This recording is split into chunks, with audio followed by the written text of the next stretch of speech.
बेटियों के लिए हम अपनी मेहनत की कमाई से थोड़ा बहुत ज़रूर बचाते ताकि उनकी पढ़ाई या उनकी शादी के टाइम थोड़ी सी भी दिक्कत ना आए। तो सबसे पहले जैसे ही हम उनके लिए कुछ भी बचाने की शुरुआत करते हैं तो हमारे दिमाग में आता है कि ये पैसा हम कहाँ जमा करें, कौन सी स्कीम में हम बेटियों के लिए पैसा इन्वेस्ट करें। देखिए, हमारे पास दो स्कीम्स हैं, एक तो पोस्ट ऑफिस की सुकन्या समृद्धि योजना और दूसरी LIC की कन्यादान पॉलिसी। ये दो पॉलिसीज और स्कीम्स हैं जिसमें हम ज़्यादातर बेटियों के लिए शादी और पढ़ाई के लिए बचा के रखते हैं। तो आज हम इस वीडियो में जानेंगे कि इन दोनों स्कीम में से सुकन्या समृद्धि योजना और LIC की कन्यादान पॉलिसी में से तो इन दोनों में से कौन सी स्कीम बेहतर होगी इन्वेस्ट करने के लिए बेटियों के लिए।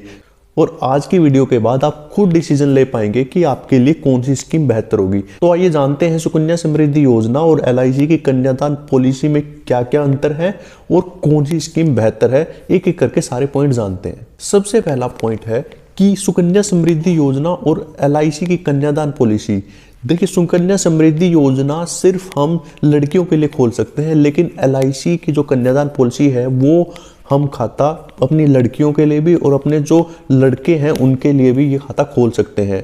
तो कन्यादान पॉलिसी सिर्फ नाम से आपको कन्यादान लग रहा होगा, लेकिन इसमें लड़कों का भी खाता खुल सकता है, हमारे बच्चों का भी और हमारी लड़कियों का भी ये खाता खुल सकता है। जो दूसरा मेन डिफरेंस है वो है सुकन्या समृद्धि योजना सिर्फ 10 साल तक की लड़कियों का खाता खुल सकता है, लेकिन जो कन्यादान पॉलिसी है वो हमेशा माता पिता के नाम से खुलेगी और माता पिता की आयु 18 से लेकर 50 साल के बीच में होनी चाहिए। यानी माता या पिता 18 साल और 50 साल के बीच में होने चाहिए, तभी उनकी कन्यादान पॉलिसी खुलेगी।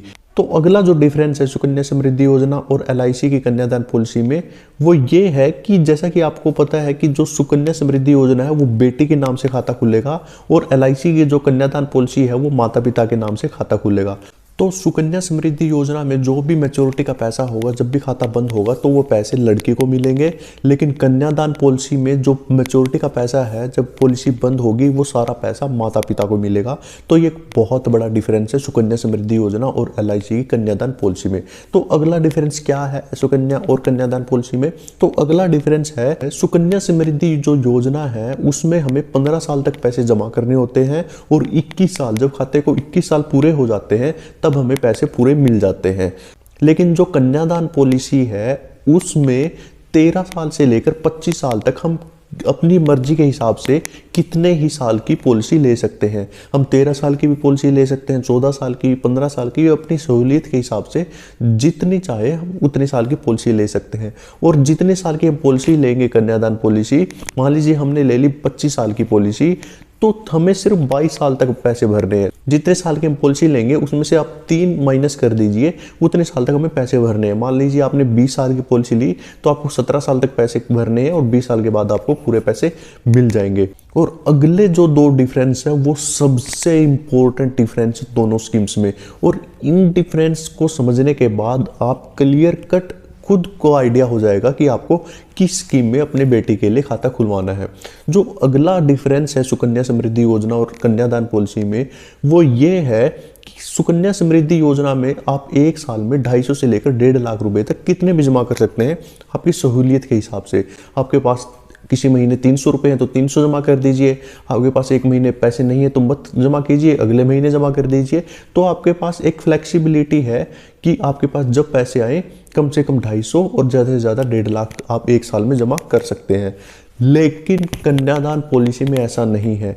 जब भी आप कन्यादान पॉलिसी लोगे उस टाइम आपका फिक्स हो जाएगा कि आपको हर महीने, उसमें आपको ये फैसिलिटी ज़रूर मिलेगी कि आप महीने भरना चाहते हो या 3 महीने में एक बार भरना चाहते हो, 6 महीने में, 1 साल में एक बार भरना चाहते हो, ये फैसिलिटी ज़रूर मिलेगी। लेकिन जो एक फिक्स हो जाएगा आपका कि आप मान लीजिए महीने वाइज भरना चाहते हैं, जो आपका फिक्स हो जाएगा उसके बाद वो चेंज नहीं होगा, वो आपको भरना ही पड़ेगा। सुकन्या समृद्धि योजना में आपको ये बेनिफिट है कि आपके पास किसी महीने कम पैसे आए तो आप कम भर सकते हो, लेकिन कन्यादान पॉलिसी में ऐसा आपको बेनिफिट नहीं मिलेगा। कन्यादान पॉलिसी में आपको फिक्स अमाउंट भरना ही पड़ेगा किसी भी कंडीशन में।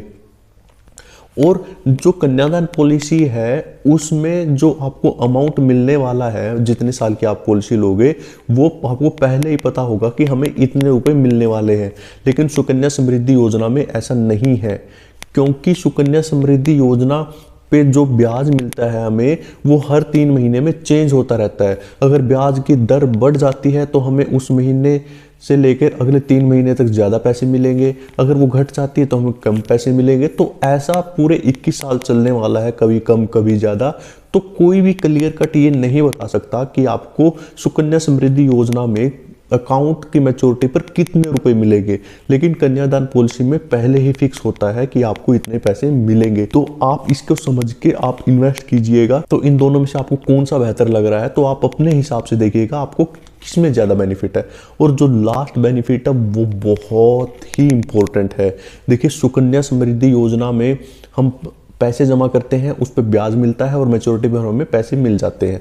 मान लीजिए किसी, भगवान ना करे, किसी कारण से माता पिता जो बेटी के नाम से पैसे जमा कर रहे हैं उनकी डेथ हो जाती है, तो उस केस में आपको सिर्फ वही पैसे मिलेंगे जो आपके अकाउंट में उस टाइम होंगे, जो आपके सुकन्या समृद्धि अकाउंट में पैसे होंगे विद ब्याज, वही आपको मिलेंगे। कोई भी सरकार एक्स्ट्रा बेनिफिट आपको इसमें नहीं देगी, सरकार अपनी तरफ से कोई भी इसमें बेनिफिट नहीं देगी।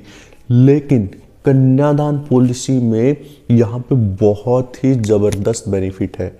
देखिए, मान लीजिए भगवान ना करे किसी केस में ऐसी सिचुएशन आ जाती है कि माता पिता की डेथ हो जाती है, तो उस केस में जितने की आप पॉलिसी लेते हो, मान लीजिए आपने 10 लाख रुपए की पॉलिसी ली, तो आपको पूरा का पूरा बीमा तभी 10 लाख रुपए मिल जाएंगे।